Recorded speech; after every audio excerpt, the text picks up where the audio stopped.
कि तेलंगाना अलग से स्टेट बनने से पहले, जब ये तेलंगाना आंध्र प्रदेश का हिस्सा था, तो यहाँ पर आज़ादी के बाद लंबे अरसे तक कांग्रेस पावर में रही, लेकिन कांग्रेस ने ये पूरे आंध्र प्रदेश का ठीक ढंग से इसका विकास नहीं किया, डेवलपमेंट नहीं किया, और तेलंगाना जो क्षेत्र है उसकी उपेक्षा की, जिसकी वजह से वहाँ के लोगों की ये डिमांड रही कि उनका अलग से स्टेट बनना चाहिए। हमारी पार्टी भी चाहती थी कि वो स्टेट बने। यदि उस क्षेत्र का विकास होता तो अलग से कोई स्टेट बनाने की जरूरत महसूस नहीं होती, लेकिन उस क्षेत्र का विकास नहीं हुआ, इसलिए वो अलग से वो स्टेट बना।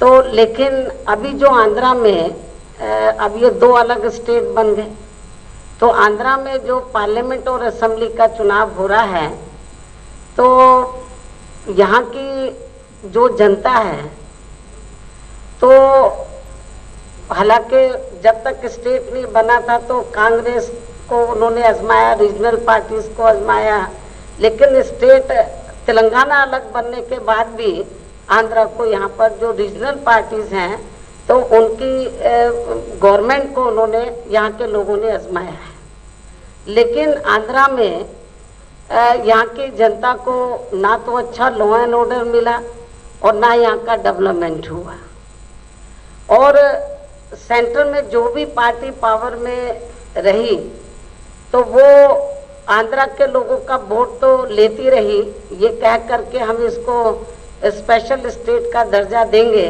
लेकिन किसी ने भी नहीं दिया, ना कांग्रेस ने ना बीजेपी ने। तो आंध्रा के लोगों में बहुत गुस्सा है। तो यहाँ के लोग ये चाहते थे कि हमें अब ये जो रीजनल पार्टीज हैं इनके चक्कर में नहीं पड़ना चाहिए, चाहे तो श्री जगन की पार्टी है या श्री नायडू की पार्टी है, हमें इनके चक्कर में नहीं पड़ना चाहिए।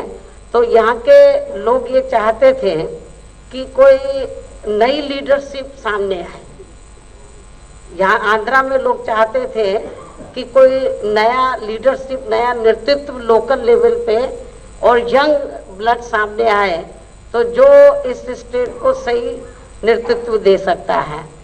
तो आप लोगों के बीच में तो इधर हमारे भाई बैठे हैं, तो श्री पवन कल्याण, तो आप लोग अच्छी प्रकार से इनको जानते हैं। यहाँ के बहुत ही कर्मठ हैं, युवा हैं, हर मामले में काबिल हैं। तो यहाँ के लोगों की दिली चाहती है कि कोई यंग ब्लड सामने आए और उसको हम आगे बढ़ावा दें। चेंज चाहते हैं, बदलाव चाहती थी, यहाँ की जो जनता है बदलाव चाहती है। तो यहाँ के लोगों ने श्री पवन कल्याण जी को आगे किया कि आप अपनी पार्टी बनाएं और यहाँ पर नई लीडरशिप दें। तो इन्होंने जन सेना पार्टी बनाई, लेकिन उसके बाद इन्होंने ये सोचा कि अभी हमारी ये नई पार्टी है तो अकेले जाना तो थोड़ा मुश्किल हो जाएगा, तो हमें ऐसी पार्टी के साथ अलायंस करना चाहिए तो जो यहाँ के लोगों, जो जन सेना पार्टी के साथ मिलकर तो एक सही गवर्नमेंट दे सके। तो हमें भी यहाँ पर सही लीडरशिप, यहाँ के लोगों जो जन सेना पार्टी के साथ मिलकर तो एक सही गवर्नमेंट दे सके। तो हमें भी यहाँ पर सही लीडरशिप की जरूरत थी। तो फिर BSP, Jana Sena party, CPM, CPI, इनका इस चुनाव में, पार्लियामेंट और असेंबली के चुनाव में ये अलायंस हुआ है। और अच्छी बात यह है कि इस अलायंस को तो इधर आपके आंध्र प्रदेश स्टेट में श्री पवन कल्याण जी तो पूरा रात दिन मेहनत के साथ इधर लगे हैं कि इस अलायंस को पार्लियामेंट और असेंबली में ये जो चुनाव हो रहा है यहाँ पर तो अच्छा रिस्पांस मिले, अच्छा रिजल्ट मिले। और मुझे पूरा भरोसा है कि यदि हमारे अलायंस को यहाँ पर एब्सोल्यूट मेजॉरिटी मिल जाती है और यहाँ गवर्नमेंट हमारी बन जाती है, तो फिर हमारा जो अलायंस है, हमारी पार्टी, तो श्री पवन कल्याण जी को as a CM candidate, as a मुख्यमंत्री कैंडिडेट हम तो पहले से इनको मान के चल रहे हैं कि ये जो गठबंधन है इनको आगे इनको प्रोजेक्ट किया एज ए सीएम कैंडिडेट। और अलायंस को यदि एब्सोल्यूट मेजॉरिटी मिल जाती है तो अलायंस की तरफ से ये यहाँ आंध्र प्रदेश के मुख्यमंत्री के ये मुख्यमंत्री बनेंगे। और मुझे पूरा भरोसा है, क्योंकि यहाँ की जो पब्लिक है वो अभी थोड़ा साइलेंट है, वो सोच रही है कि क्या किया जाए। लेकिन मुझे ऐसा लग रहा है कि यहाँ की पब्लिक के थोड़े साइलेंट रहने की वजह से वो कुछ थोड़ा चेंज चाहते हैं, बदलाव चाहते हैं, और इसलिए वो लोग, यहाँ की जनता बड़ी गंभीर है। और मुझे पूरा भरोसा है कि जो BSP, Jana Sena party, CPM, CPI का जो अलायंस हुआ है ये सक्सेसफुल होगा, पार्लियामेंट के चुनाव में भी, असेंबली में, और सक्सेसफुल होगा। और ऐसा लगता है कि हमारी गवर्नमेंट बनेगी और गवर्नमेंट बनने के बाद श्री पवन कल्याण जी को यहाँ का सीएम बनाया जाएगा, मुख्यमंत्री बनाया जाएगा। और ये भी मैं आपको बताना चाहती हूँ कि श्री पवन कल्याण जी तो ये बहुत ही सोशल नेचर के हैं। ये चाहते हैं कि जनता को जो है आगे बढ़ने का मौका मिलना चाहिए, डेवलपमेंट होना चाहिए। और इसके लिए ये मुझे जब जानकारी मिली कि ये अपने इंडिया में कई स्टेट में गए, तो यूपी में भी गए, तो इनको ये लगा कि बाबा साहब डॉक्टर अंबेडकर ने तो वो देश का संविधान बनाया, और देश में जो खास तौर से जो वीकर सेक्शन के लोग हैं, एससी, एसटी, ओबीसी, उनके लिए उन्होंने बहुत बड़ा काम किया, मतलब। और आपके तेलंगाना में भी और आंध्रा में भी इनकी पॉपुलेशन बहुत ज्यादा है। तो जब इनको मालूम पड़ा कि उत्तर प्रदेश जो इंडिया का पॉपुलेशन के हिसाब से बड़ा स्टेट है, कि एक दलित वर्ग की लड़की जो है तो वो उत्तर प्रदेश की सीएम बनी है। मैं 4 बार वहां की सीएम रही, चौथी बार एब्सोल्यूट मेजॉरिटी हमारी पार्टी को मिली। हमने कोई अकेले चुनाव लड़ा था, एब्सोल्यूट मेजॉरिटी मिली। और जब एब्सोल्यूट मेजॉरिटी मिली तो हमारे ऊपर किसी का कोई प्रेशर नहीं था। तो बाबा साहब डॉक्टर अंबेडकर जो चाहते थे, मान्यवर श्री कांशीराम जी जिन्होंने इस पार्टी की नींव रखी, तो उनकी सोच के मुताबिक मैंने उधर अकेले वीकर सेक्शन का ही नहीं, बल्कि जो अपर कास्ट के में से जो गरीब लोग हैं उनका भी, जो किसान हैं, बेरोजगार हैं, सभी सेक्शन का, जो विभिन्न क्षेत्र में लोग जो लोग काम कर रहे हैं, उन सबके हितों का ध्यान रखा। और जिन्होंने अपने देश का आईन बनाया, संविधान बनाया, उनको पूरा आदर सम्मान दिया, जिनको पूर्व की सरकारों में जिनकी उपेक्षा की गई थी। तो इनको ये लगा कि भाई आंध्रा में भी कुछ डेवलपमेंट होना चाहिए, बढ़िया लॉ एंड ऑर्डर होना चाहिए। तो ये अपने कंट्री में कई स्टेट में गए, यूपी में भी गए।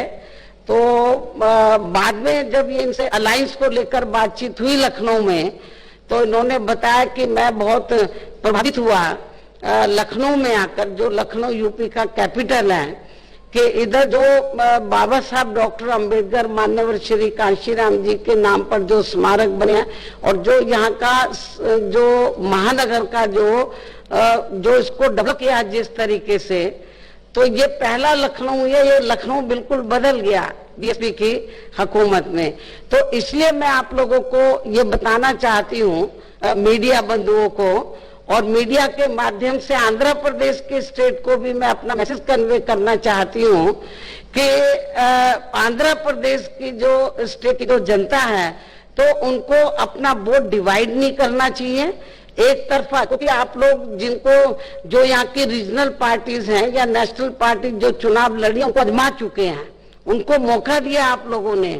तो मेरा मीडिया के माध्यम से आंध्र प्रदेश स्टेट की जनता से ये अपील है कि वो एक मौका श्री पवन कल्याण जी को भी जरूर दें, हमारे अलायंस को जरूर यहाँ पे एक मौका दें और हमारी गवर्नमेंट बनाए।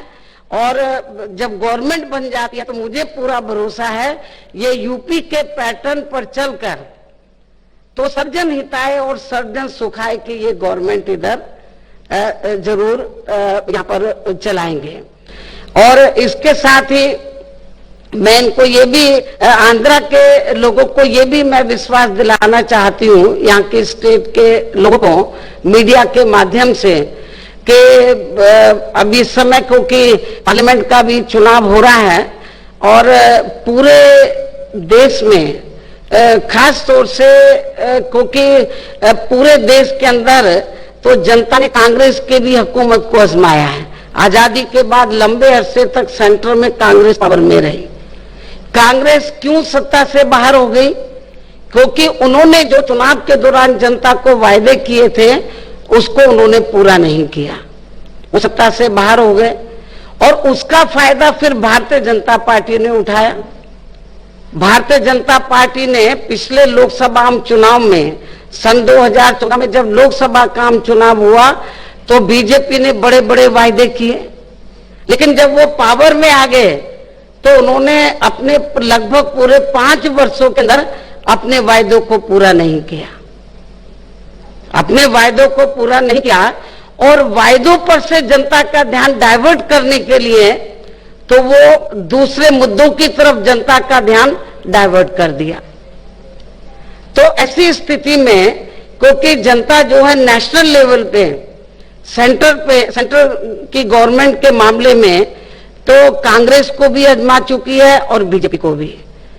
जनता जो है सेंटर में भी तब्दीली चाहती है पूरे कंट्री में, तो पूरे कंट्री के लोग चाहते हैं कि सेंटर में ऐसी पार्टी पावर में आनी चाहिए तो जिससे लोगों का वेलफेयर हो, अपना कंट्री सेफ रहे, वेलफेयर हो, ऐसा जनता चाहती है।